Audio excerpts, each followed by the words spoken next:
the rusted mailbox tilted at an impossible angle, its red flag hanging like a surrender banner against a Montana sky. Marcus Sullivan gripped the steering wheel of his battered Honda Civic, knuckles white as parchment, staring at the weathered numbers that matched the address on the legal document crumpled in his passenger seat. Whispering Pines. Population 847. The kind of place where everyone knew your business before you did, where time moved like honey in winter, and where his grandfather Eleanor had chosen to disappear after the war. Mac's stomach churned, not from hunger, though he hadn't eaten since yesterday's gas station sandwich, but from the crushing weight of expectations he couldn't meet.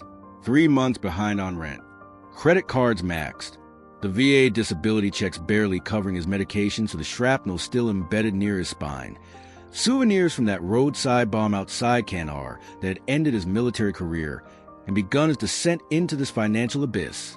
The cabin materialized through the pine trees, like something from a fever dream. Log walls darkened by decades of mountain weather. A stone chimney reaching toward clouds that seemed close enough to touch. Windows that reflected nothing but his own hollow-eyed stare. The porch sagged under the weight of accumulated seasons, and the entire structure seemed to lean into the hillside, as if seeking comfort from the earth itself. But it was the dog that stopped his heart. Golden fur dulled by age sat motionless on the porch steps, amber eyes fixed on Mac's approaching vehicle with an intelligence that seemed almost human. The animal's massive head tilted slightly, ears perked forward, as if recognizing something familiar in the stranger's face. Mac killed the engine, and silence rushed in like a tide. No traffic, no sirens, no explosions echoing in his memory. Just wind through pine needles and the soft whimper of an old dog who had been waiting. "You must be Rusty," Mac whispered, stepping from the car on unsteady legs. The dog's tail began a slow, tentative wag. Not the frantic greeting of youth, but the measured acknowledgement of one soul recognizing another. The lawyer's words echoed in Mac's mind. "Your grandfather left specific instructions. The cabin, the land, and the dog are yours. He said you'd understand when the time came." Mac had never understood anything about Eleanor Sullivan.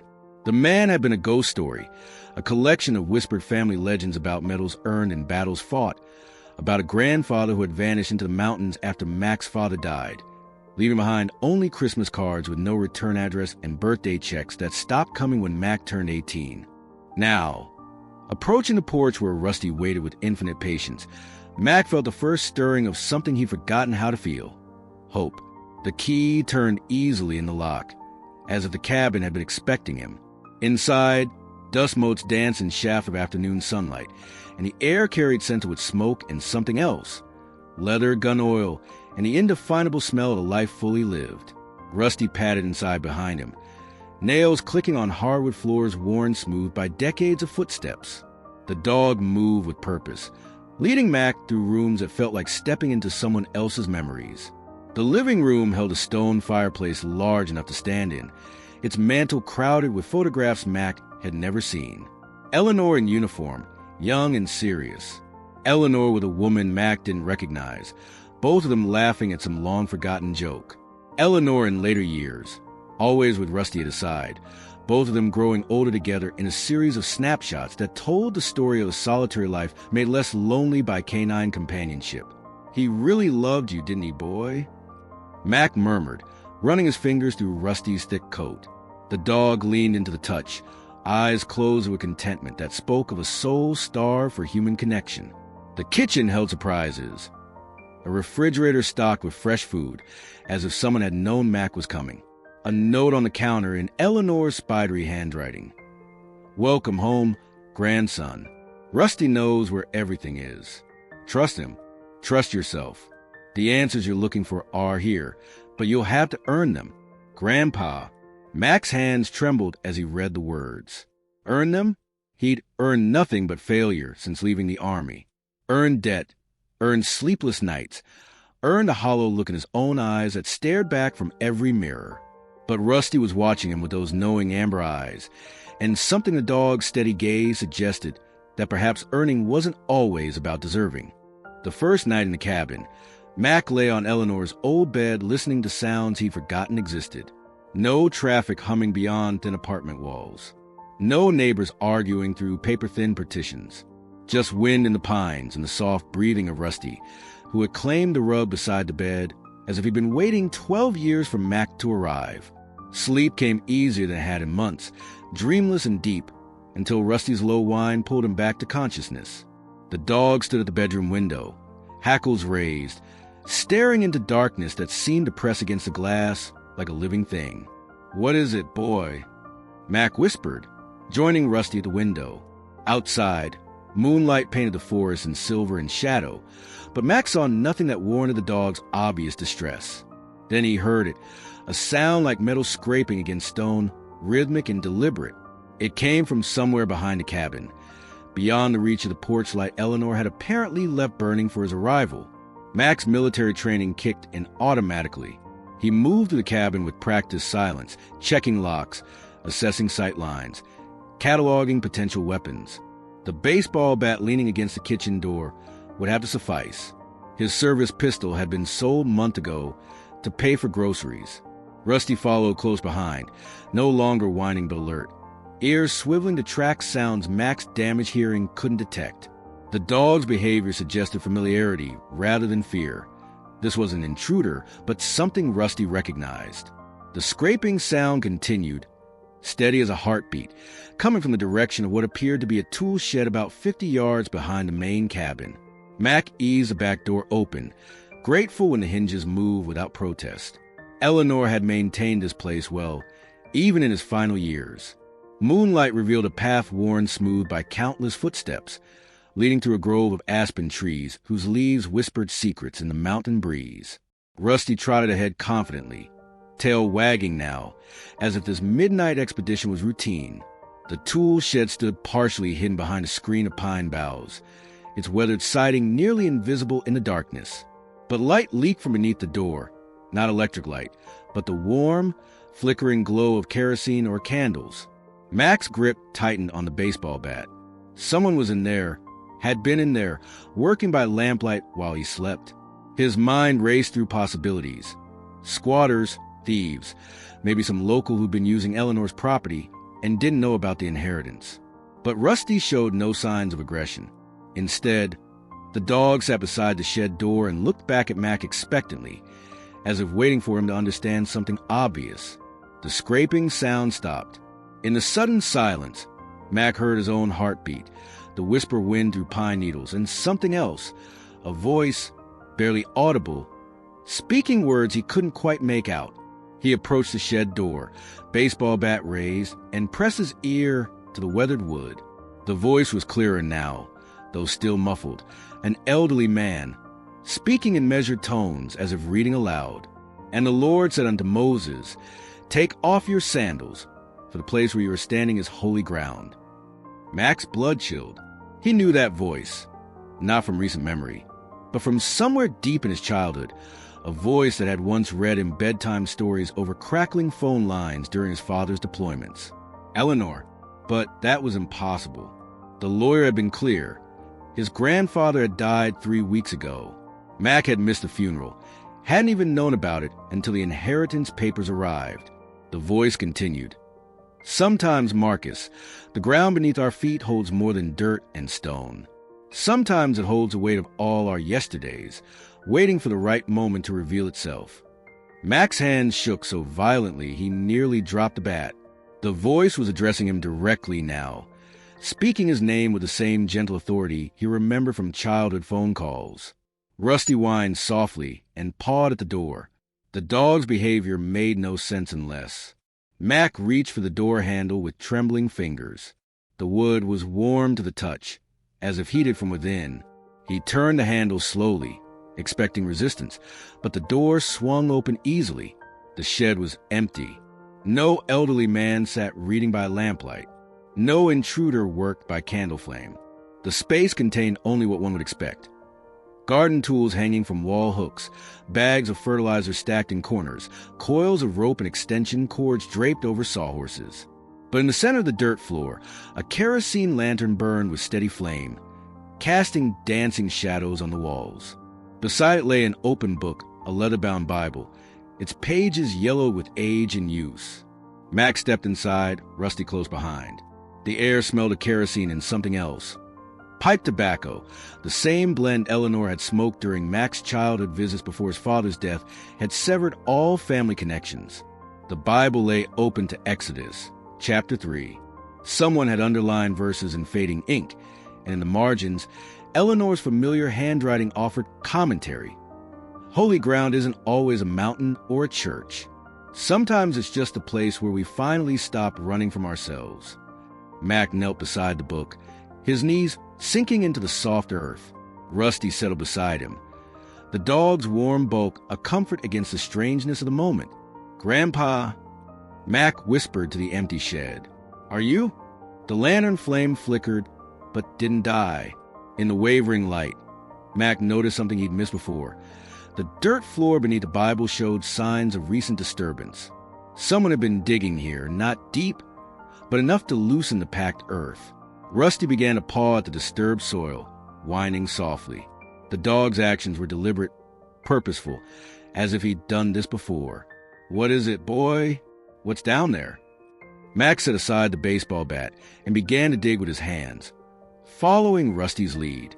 The earth was soft, recently turned, and his fingers quickly encountered something hard and smooth, metal warm to the touch despite being buried. He pulled it free, a military-issue ammunition box, the kind used to store sensitive equipment or important documents. The metal showed signs of age but no rust, as if it had been carefully maintained and only recently buried. The box wasn't locked. Inside, Mac found a collection of items that made his breath catch. His grandfather's Purple Heart, still in its original case. A stack of letters tied with faded ribbon. A photograph of Eleanor and Mac's father as a young boy, both of them grinning at the camera with identical smiles. And beneath it all, a sealed envelope with Mac's name written in Eleanor's careful script. Mac's hands trembled as he opened the envelope.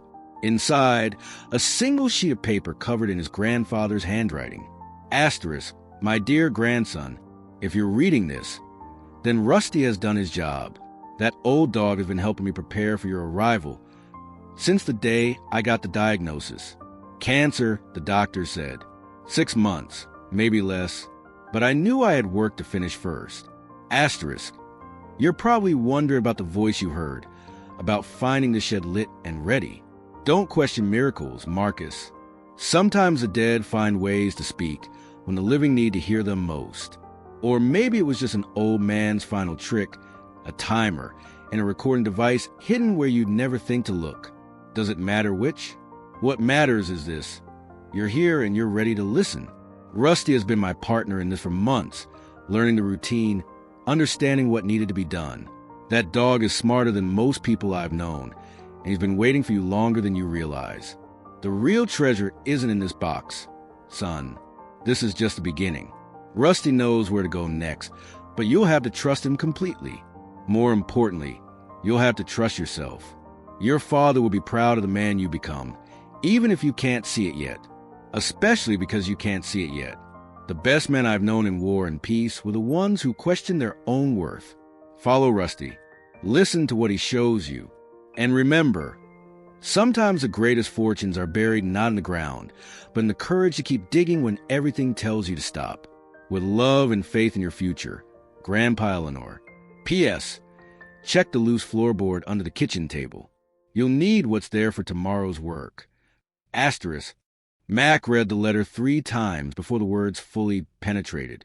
His grandfather had planned this entire experience, had somehow known Mac would arrive broken and desperate, had prepared a treasure hunt that began with a dog's midnight vigil in a mysteriously lit shed. Rusty watched him with those knowing amber eyes, tail wagging slowly as if approving of Mac's comprehension. The dog stood and padded to the shed door, looking back expectantly. You want to go back to the house? Mac asked. Rusty's tail wagged faster.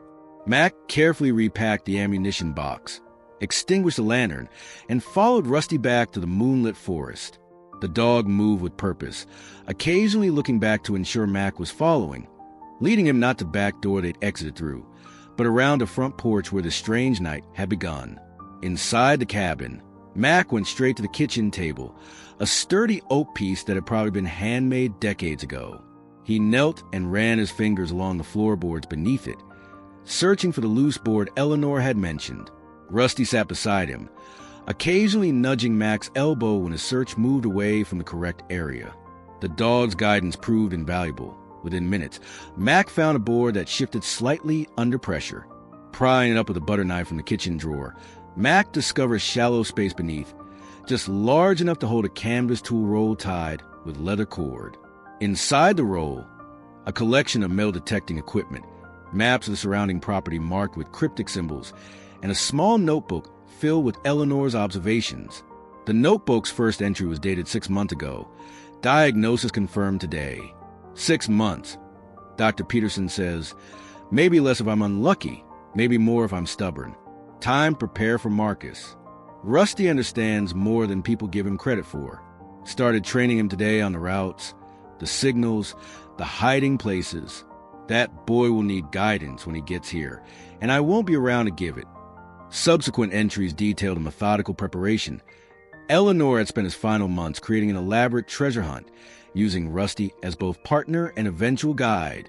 The dog had been trained to recognize specific locations, to respond to certain cues, to lead Mac through a journey Eleanor had designed to rebuild his grandson's shattered confidence. Day 47.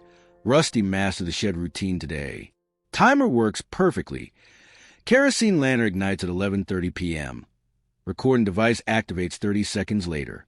Marcus will think he's hearing ghosts, but sometimes we need to believe in magic before we can believe in ourselves. Day 89. Buried the first cache today. Rusty watched every step, memorized the location. That dog's memory is better than mine ever was. The boy will need tools for the real dig. Metal detector, proper shovels, the survey maps from 1943. Everything's ready. Day 156. Final preparation complete. If I've calculated correctly, Marcus will arrive within days of my passing. The lawyer has his instructions. Rusty knows his job. Now I just have to trust that 34 years of guilt and regret haven't destroyed the boy I remember, the one who used to call me every Sunday until his father died and the family fell apart. Mac's vision blurred as he read his grandfather's words. Eleanor had remembered those Sunday phone calls, had carried the weight of their broken relationship through decades of silence, had spent his dying months preparing a path back to connection. Rusty nudged Mac's hand with his cold nose, drawing attention to a specific page in the notebook. Eleanor's handwriting was shakier here, as if written during his final days. Asterisk, the real treasure was never about money, though Marcus will need that too. Buried beneath the old oak, the one lightning split in 78, lies everything I saved for him. Not just the cash, though there's enough to clear his debts and start fresh, but the proof that he comes from a line of men who never quit, never surrendered, never let their brothers fall. The documents are there. His father's Silver Star citation, the one they never sent because of bureaucratic nonsense. My own commendations from Normandy. The deed to this land, free and clear, worth more than money in a world that's forgetting what it means to have roots. But most important, the letter I wrote to him every year on his birthday, even after the calls stopped coming. 20 years of letters I never sent, telling him about his father's courage, about the pride I carried for both of them, about the regret that ate at me like cancer long before the real cancer came. Rusty will take him there when he's ready. The dog will know when that moment arrives. Asterisk, dawn broke over the Montana mountains like a promise kept, painting the sky in shades of rose and gold that Mac hadn't noticed in years. He'd spent the remaining hours of darkness reading Eleanor's notebook, learning about a grandfather he'd never really known, understanding for the first time the depth of love that had been hidden behind decades of silence. Rusty had slept curled against Mac's legs as he read, the dog steady breathing a comfort in the pre-dawn darkness. Now, as sunlight streamed to the kitchen windows, Rusty stretched and patted his food bowl, a ceramic dish with Rusty, painted in fading blue letters. Mac found dog food in the pantry, along with feeding schedule written in Eleanor's careful handwriting. Rusty eats twice daily, morning and evening. He's particular about his routine. Respect it and he'll respect you. As Rusty ate, Mac studied the maps Eleanor had left behind. The property was larger than he'd realized, nearly 200 acres of mountain forest, with the cabin situated roughly in the center. Red X marks dotted the survey maps, each accompanied by cryptic notes. Practice, dig, empty. False trail, teaches patience. Real cache, tools only. But one mark stood apart from the others, circled in heavy black ink near the eastern boundary of the property. Beside it, Eleanor had written, "The Oak. Everything waits here. Rusty knows the way." Mac traced a route with his finger, estimating the distance at roughly 2 miles through dense forest. The terrain looked challenging. Steep grades, creek crossings, areas marked as difficult passage. Not impossible for a healthy man, but Mac's war injuries made hiking treacherous. The shrapnel near his spine sent lightning bolts of pain down his left leg without warning, and his balance hadn't been reliable since the explosion. Rusty finished eating and sat beside Mac's chair, amber eyes fixed on the map spread across the table. The dog's tail began a slow wag when Mac's finger reached the circled oak tree, as if Rusty recognized the destination even from the two-dimensional representation. "You really know where we're going, don't you, boy?" Mac murmured. Rusty's tail wagged faster, and he trotted to the front door, looking back expectantly. Mac gathered the metal detecting equipment, stuffed Eleanor's notebook into his jacket pocket, and showed her the backpack he'd found in the bedroom closet. The pack was already loaded with supplies: water bottles, energy bars, a first aid kit, and a folding shovel that showed signs of recent use. The morning air bit at Mac's lungs as they stepped outside, crisp and clean in a way that city air never managed. Rusty immediately set off toward a trail Mac hadn't noticed the night before, a narrow path winding between towering pines, marked by small cairns of stacked stones. Eleanor had thought of everything. The first mile proved easier than Mac had expected. The trail followed relatively level ground, meandering around obstacles rather than challenging them directly. Rusty maintained a steady pace, occasionally stopping to ensure Mac was keeping up, his behavior more like an experienced guide than a pet. They paused at a creek crossing where fallen logs formed a natural bridge. Mac's left leg chose that moment to betray him, sending a spike of agony up his spine that nearly dropped him to his knees. He gripped a nearby pine trunk, breathing hard, waiting for the pain to subside. Rusty appeared at his side instantly, pressing his solid bulk against Mac's legs, providing stability and comfort without being asked. The dog's intuitive understanding of Mac's limitations spoke to months of observation. Eleanor had trained Rusty not just to lead the way, but to recognize when his human companion needed support. "Thanks, boy," Mac whispered, running his fingers through Rusty's thick coat. "Give me a minute." They rested beside the creek, Mac listening to water tumble over stones while Rusty kept watch. The forest around them hummed with life. Bird songs, rustling leaves, the distant chatter of squirrels. It was the first time in years Mac had experienced true quiet. Not the absence of sound, but the presence of peace. Eleanor's notebook contained an entry about the spot. Day 112 brought Rusty to the creek crossing today. He understands this will be a rest stop for Marcus. That boy always pushed himself too hard, even as a child. The war probably made it worse. Rusty will know when to slow down, when to stop, when to push forward. Dogs understand limitations better than humans do. Mac smiled despite himself. His grandfather had known him better than Mac knew himself, had anticipated his stubborn refusal to acknowledge physical weakness, had prepared Rusty to compensate for human pride. The second mile tested Mac's endurance more severely. The trail climbed steadily now, switchbacking up a ridge that offered glimpses of the valley below. Rusty adjusted his pace accordingly, stopping frequently at predetermined rest points marked by more stone cairns. At one such stop, Mac noticed something odd. Fresh digging beside the trail, a hole perhaps 2 feet deep and recently filled. Rusty sat beside it, tail wagging, watching Mac's reaction. Mac consulted Eleanor's notebook and found the corresponding entry. Practice cache number 3. Empty box buried here for training purposes. Rusty learned to indicate treasure locations by sitting and wagging. When Marcus finds a spot, he'll understand the system. Understanding dawned. Eleanor had created multiple training sites, teaching Rusty to signal the presence of buried objects. The real treasure hunt would rely on the dog's ability to identify the correct location among many possibilities. Mac unpacked a metal detector and swept it over the filled hole. The device immediately began beeping, confirming the presence of metal beneath the disturbed earth. Rusty's tail wagged faster, as if pleased by Mac's comprehension. "You're showing me how this works, aren't you?" Mac said. Rusty barked once, a sharp, affirmative sound that needed no translation. They continued climbing. Mac's breathing grew labored, his left leg protesting with increasing vehemence. But something had changed in his attitude. The physical challenge no longer felt like punishment for his body's limitations. It felt like preparation for something important, something worth the effort. The ridge crest offered a spectacular view of the surrounding mountains, peaks stretching to the horizon like frozen waves. Mac had forgotten beauty like this existed, had spent so many months focused on bills and failures in the gray walls of his apartment that he'd forgotten the world contained wonders. Rusty sat beside him, panting lightly, gazing out over the vista with the satisfaction of a job well done. They were close now. Mac could feel in the dog's increased alertness, in the way Rusty's ears swiveled toward sounds Mac couldn't detect. The descent from the ridge proved treacherous. Loose stones shifted under Mac's boots, threatening to send him tumbling down the steep slope. His injured legs screamed with each jarring step, and more than once he had to grab onto pine branches to keep his balance.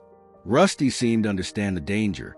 The dog moved more slowly now, choosing his path carefully and waiting whenever Mac needed to rest.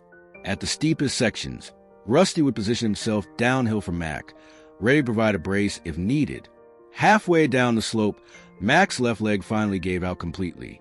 He went down hard, rolling several feet before a fallen log stopped his descent. Pain exploded through his spine, and for a moment he couldn't breathe, couldn't think, could only lie there gasping like a landed fish. Rusty was beside him instantly, whining with concern, nudging Mac's face with his cold nose. The dog's amber eyes held an intelligence that seemed almost human, worry, determination, and something else. Encouragement. "I'm okay, boy," Mac wheezed, though he wasn't sure that was true. "Just need a minute." But as he lay there, staring up at the canopy of pine branches, Mac realized something had shifted inside him. The pain was still there, the limitation still real, but the crushing weight of shame he'd carried for months had somehow lessened. He was no longer a broken veteran stumbling through life. He was a man on a mission, following his grandfather's carefully laid trail towards something important. Eleanor's voice seemed to whisper in the wind to the pines. "The best men I've known were the ones who questioned their own worth." Max struggled to his feet, accepting Rusty's offered support, and they continued down the ridge. The trail leveled out as they approached the eastern boundary of the property, winding through a grove of ancient aspens whose white bark bore the scars of decades. Rusty's pace quickened, his tail held high with excitement, and Mac knew they were close. Then he saw it. The oak tree stood alone in a small clearing, its massive trunk split down the middle by some long-ago lightning strike. The two as it continued growing, creating a V-shaped giant that reached toward the sky like arms raised in supplication. The tree was easily a century old, its gnarled branches thick enough to support man's weight, its roots spreading across the clearing in twisted patterns that spoke a deep anchoring in mountain soil.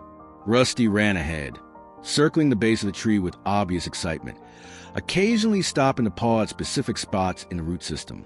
The dog's behavior was different now, more urgent, more focused, as if he understood they had reached the culmination of Eleanor's elaborate plan.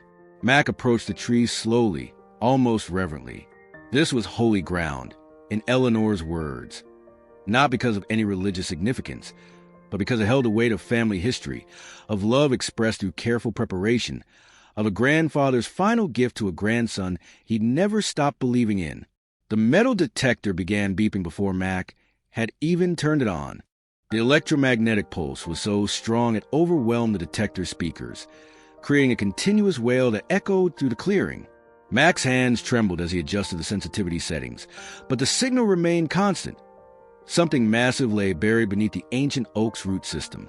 Rusty had stopped his excited circling and now sat perfectly still beside a specific section of roots, his amber eyes fixed on Mac with unwavering intensity. The dog's posture radiated certainty. Here, this is the place. Mac knelt beside Rusty, running his fingers through the soft earth between the oak's massive roots. The soil was different here, darker, richer, and recently disturbed despite the grass that had grown over it. Eleanor had been thorough in his concealment, but time and weather had left subtle signs for those who knew how to look. "This is it, isn't it, boy?" Mac whispered. Rusty's tail thumped once against the ground, a sound like a judge's gavel, final and definitive. Mac unpacked a folding shovel, his movements deliberate despite the excitement coursing through his veins.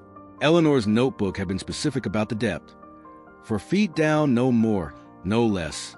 Deep enough to stay hidden, shallow enough for an injured man to manage. Even his grandfather's final gift acknowledged Mac's physical limitations without making him feel diminished by them. The first shovelful of earth revealed nothing but dark soil and earthworms. The second brought a fragment of rusted metal. Not treasure, just debris from decades of forest life. But Mac persisted, following Rusty's unwavering guidance, trusting in Eleanor's careful planning. At 18 inches, the shovel struck something solid. The sound was different from stone or root, a hollow metallic clang that sent vibrations up the shovel handle and into Mac's arms. Rusty's tail began wagging furiously, and the dog leaned forward as if trying to peer into the growing hole. Mac's heart hammered against his ribs as he carefully excavated around the object. What emerged was a military surplus container, much larger than the ammunition box in the shed. This one was the size of a footlocker, its olive drab paint faded but intact, its rubber seal still flexible after years underground. The container was heavier than Mac had expected. It took all his remaining strength to wrestle it from a hole and onto level ground beside the oak tree. Rusty immediately began sniffing the container's edges, tail wagging with such enthusiasm that his entire body wiggled. Mac's fingers found the latches, military-grade hardware, that opened with satisfying clicks despite years of burial. He paused before lifting the lid, suddenly overwhelmed by the magnitude of the moment. Whatever lay inside this container represented Eleanor's final communication with the grandson he'd loved from a distance, the culmination of months of careful preparation during his dying days. "Okay, Grandpa," Mac whispered to the wind in the oak's branches. "Let's see what you left me." The lid opened with a soft hiss of escaping air, revealing contents that took Mac's breath away. Money. More money than Mac had ever seen in one place. Bundles of cash wrapped in plastic and organized with military precision. Hundreds, 50s, 20s, all bearing dates from the past 2 decades. Eleanor had been systematically converting his savings to cash, preparing for this moment when his grandson would need immediate, untraceable funds. But the money, impressive as it was, wasn't what made Mac's vision blur with tears.